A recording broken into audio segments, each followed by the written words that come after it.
The chant, Three Little Monkeys, teaches the child subtraction, rhythm, eye-hand coordination, spatial awareness, cause and effect, the value of 3, 2, 1, and 0, and so much more. Hi, my name is Teacher Rosanne, a preschool teacher since 1995. Let's chant. Three little monkeys jumping on the bed. One fell off and bumped his head. Mama called the doctor and the doctor said, "No more monkeys jumping on that bed." So the three monkeys became how many monkeys when you take away one? The three monkeys became two monkeys. Two little monkeys jumping on the bed. One fell off and bumped his head. Mama called the doctor and the doctor said, "No more monkeys jumping on that bed."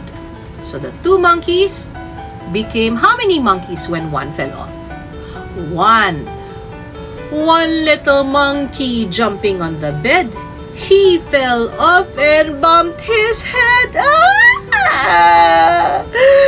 Mama called the doctor and the doctor said, "No more monkeys jumping on that bed." So that last monkey, when he when he jumped off and fell and bumped his head, left how many monkeys on the bed? Do you see any more fingers? No more fingers. So no more fingers means 0 monkeys.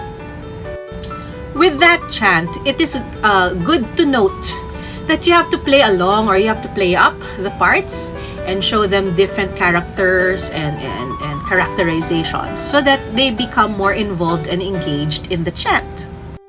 There is also something to be said about repeating this, okay? Every time one falls off, ask them, analyze how many more are left. These are all indirect subtraction lessons that very informal, that will just enter their brains very quietly, well, through play anyway. And when the subtraction class or lesson comes along, when they're maybe 3 or 4 years old, it becomes so easy to pick up because they've had some kind of fun foundation way beforehand. It is also the right time to note and play up the fact that they shouldn't be jumping, so you can talk about dangerous things that they should avoid, and proper behavior after this song is chanted. With just this one chant, they've learned so much. Imagine what other songs can do for the kids through play.